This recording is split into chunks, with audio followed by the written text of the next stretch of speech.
last week in Manchester. Huge. Thousands attended it. If you're into boxing, if you're into MMA, you'll be interested in hearing from one of the promoters, a gentleman by the name of Stu Anderson. He's on the way next, and you'll hear about how, in the name of God, is this thing even legal? How dangerous is it? And is there much interest in ultimate bare knuckle boxing? It's on the way next. Now, I don't know if you heard about this, but if you're into your boxing and you're into your MMA, maybe this will be the newest thing to come along. So, bare knuckle boxing, ultimate bare knuckle boxing. It's becoming, I want to say, more legitimate. It's actually a thing. And one of the promoters who did an event in front of 2,500 people there on Saturday over in Manchester in one of their arenas over there, Stu Armstrong, is on the line. Stu, good evening and welcome to the show. Thanks for coming on. No problem. You're really welcome. Bare knuckle boxing. Yep. What's been the story with bare knuckle boxing for the last while? So probably for about the last maybe 5 or 6 years, it's been slowly building in England, getting bigger and bigger. The company that I work for, owned by Sean Amanda Smith, Sean Smith himself, he's been heavily involved since sort of back in the day, as he was sort of the first bare knuckle referee. So he's the one with, with all the experience. And Ultimate Bare Knuckle Boxing was set up about 3 or 4 years ago now. We have about 3 or 4 shows a year, and they just keep getting bigger and better. We're now into arenas. An arena fight took place, or an event took place on Saturday. How many people were there watching? It was 2,500 people. It was completely sold out at the arena. So obviously this is starting to get serious traction. Would it be fair to say it's been kind of like underground for the last while? I think it's been a very underground thing for a lot of years. And then as I sort of term in modern day bare knuckle boxing, really started coming to the front over the last 4 or 5 years, something like that. It sounds as if it should be like illegal, or is it regulated in the United Kingdom? Yeah, so I get this a lot. It's fully legal. Going back to the original days of boxing, the first recorded bout was bare knuckle back in 1681. Was completely legal then, and it's never ever been made illegal. And a lot of people think, because there's no gloves, that it's illegal. So bare knuckle boxing was always the sport. There was no rules at all in any kind of boxing, right? Up until Jack Broughton's London prize fight rules, which came in 1743. Then in 1867, the Marquis of Queensby, I think in the main, was trying to make some money as a fight promoter. He brought in gloves. 99% of people in the world will think gloves, padding makes the sport safer. Yeah. How wrong could you be? So the reason the gloves were brought in was to make bouts last longer and to make them a lot bloodier. There's main safety sort of aspects. Short term in bare knuckle boxing, you may get a lot more broken noses, broken jaws, but there's no recorded fatalities, and the possibility of brain damage is far, far less in glove boxing. So when a fighter wears gloves, there's a number of reasons. They'll do a lot more headshots to their opponent. If, for example, put a cushion on your hand and sort of bang your hand on the wall and then do without the cushion, it'll hurt your hand a lot more. So within bare knuckle boxing, there's a lot less headshots because it is quite easy for a fighter to actually break their hand. Right. So that's one thing. Boxing gloves as well, they distribute the force of the blow.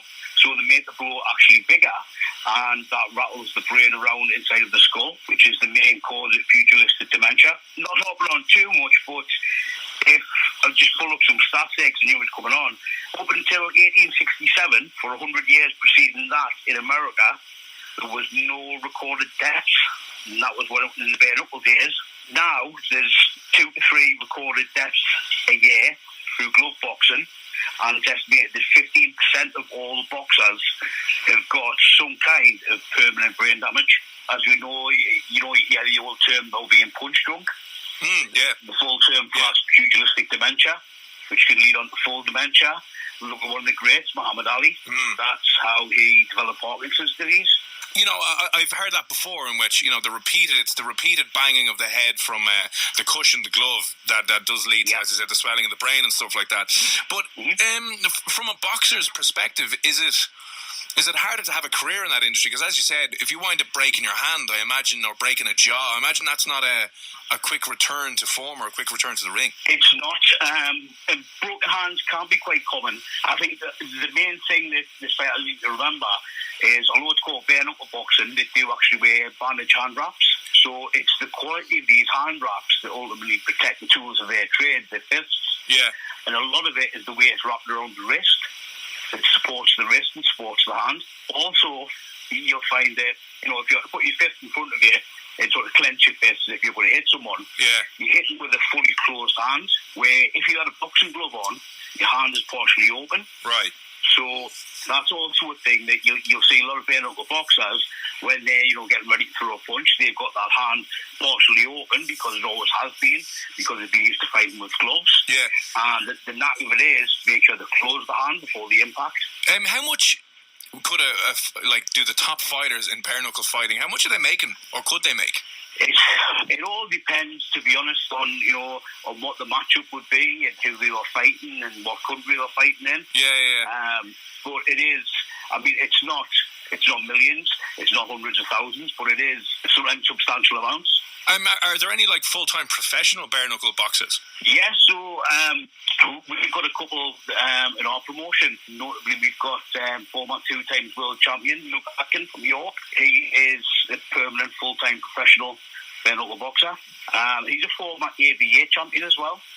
Some of the what did the boxing world make of this? So I just want to read you a quick comment here and get your opinion on it. So this is a gentleman by the name of Rob Smith. You may I don't know if you know him, maybe you do, but he is the British boxing. Right, so you've crossed swords with him before. Many a time. All right, so I wanted to put this to you, because he, in this article on the Daily Mail, he's the General Secretary of the British Boxing Board of Control, and he has come out to say it's a cloudy area.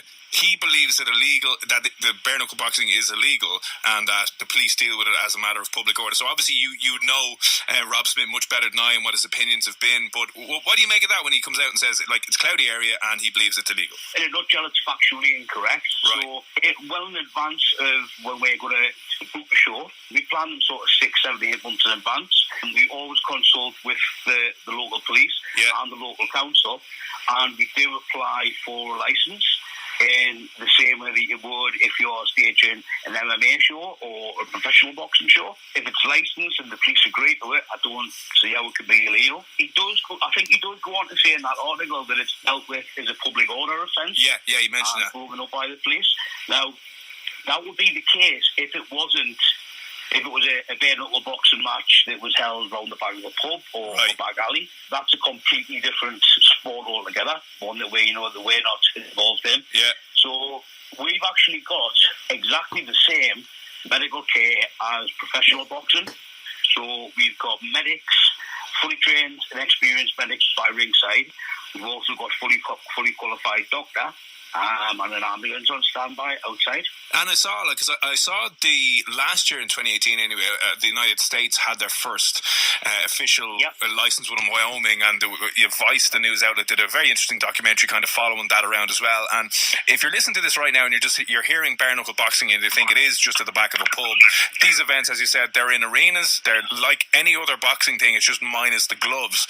But is it starting to take hold in the States as well? And is there any kind of world governing body? So in America, it was actually illegal for quite a long time, since I think it was the late 1860s. It's been illegal since. And you don't know why they banned it back then, do you? I don't, and I've got a couple of friends in America who I know through bare knuckle boxing who have been instrumental in pushing this through, and from their inquiries, they can't find how or why or what the reason that it went on the statute books in America to be illegal. Yeah. So there has been a number of fights staged in the United States over the years, but they've all been sort of underground in these little dog garages and things. Yeah. And then just over a year ago, it was made legal first of all, on Native American reservation land in Wyoming, and then in Wyoming altogether. So there's 2 promotions currently running out there. I suppose you're battling a public perception that this is a much more vicious sport than traditional boxing because of the lack of gloves. And some of the pictures, as I said, are looking at it from the various different fights. How long do the matches go on for? Yeah, so all of the fights are for 3 2-minute rounds with a minute break in between each round, unless they're a championship fight, in which they're 5 2-minute rounds. And do you get many knockouts? We do. I mean, the show we had on Saturday, it can differ. We had 13 fights. We didn't have one single knockout. We had a few, but we call technical knockouts. Yeah.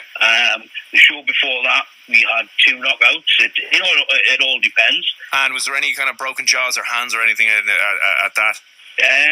No, nothing that I'm aware of. And what we do, we sort of follow. We don't just put the fighters in to fight. They have a full medical with our medical team beforehand. Right. Crucially as well, which is something that the British Board of Boxing Control don't do, we do mandatory drug tests for every fighter, for every fight. But on top of that, we also do random drug tests. So, for example, a fighter may go for his medical, pass his drug test, and then decide to take some drugs before getting in the ring. We do have an example 2 years ago where one of the fighters was about to step in the ring, and they were randomly tested as they were about to step in, and that fight was stopped, and we don't deal with that fighter any longer. All right, so he's cut, done and dusted. Yep, so safety is really our main thing, and I think a lot of people think, we just throw 2 people in. Somebody's 18 stone, somebody's 12 stone. We relentlessly match on things like weight, age, height, their backgrounds, even if they haven't done any bare knuckle boxing before. We look into things like their glove boxing record, MMA record, general levels of fitness, even down to sort of height and age. Yeah. And that's what we really take time doing that, and it's something that we're passionate about, is the safety of the fighters. And with all combat sports, there is a risk, and I think our job as promoters is to mitigate that risk. And that's always our first concern. Have you ever done a bare knuckle boxing fight, Stu? No, I decided this long ago in my teens that I was going to be a boxer. Right. And I could have been world champion, apart from the fact that I can't box for eggs. I could have been like Mike Tyson, but I just can't box. One small little thing in your way. Exactly. So, I mean, I've been a glove boxing fan for years, and I remember being invited to a bare knuckle boxing match. And I'll never forget going up there with a friend of mine he's an ex-European pro champion, champion. And I was laughing in the corner with up, saying, let's go and see what these are doing. And you know what? I fell in love with it in the first fight. Where was that? Like back then, at your first bare knuckle fight, where was that held? Like, was that kind of an underground? It was a small social club in Newcastle upon Tyne. Right. So I mean, there have been events, that have been around in the pub every now and again in the middle of fields and hay bales and things like that. That's something that sort of me personally, and there's no organisation, we would never have any involvement in. Yeah. It's a professional sport, and we don't do it any other way. Stu, what was it that I suppose you fell in love with it, and why do you think it is growing in such popularity with so many thousands of people who paid money to go out to into an arena on Saturday and watch this? I think, and I say this to a lot of people who are interested, go along to one show and you'll just fall in love with it. So if you're a fan of combat sports, it's faster. It's a more pure form of combat sports altogether. But there's this huge amount of respect between the fighters and also the fans that I've never seen the likes of in any other sport. Right, okay. So is there any other events that you have planned this year then? Yeah, we've got another event in July back at Bowlers Arena in Manchester again. And that is scheduled for the 9th of July. Yeah, and do any of these get televised or get broadcast? Yeah, so we have done some live streams in the past. At the moment, we've got sort of full media teams with multi-cameras and things like that. Yeah. They're all recorded and they go onto our YouTube channel, which is it's free to watch as well, just UBKB. UBKB, perfect. Well, listen, Stu, thanks a million for popping on this evening. As I said, it's something that I didn't realise was kind of, in a way, legitimised and professional over there. Is that I hear bare knuckle boxing and I think, as you said, back alley in a car park somewhere, and lads just topless, kicking the shit out of each other. But no, it's interesting. Just quickly, you should come over, pop over as a guest in July and see what it's all about. Oh, jeez, don't tempt me. Come on, you know you want it. 9th of July, right? What day is that? It'll be a good old weekend trip. It's a Saturday. Saturday, I would, and I think Gav, who works in the show, will probably love that as well. He's in my ear now, kind of going,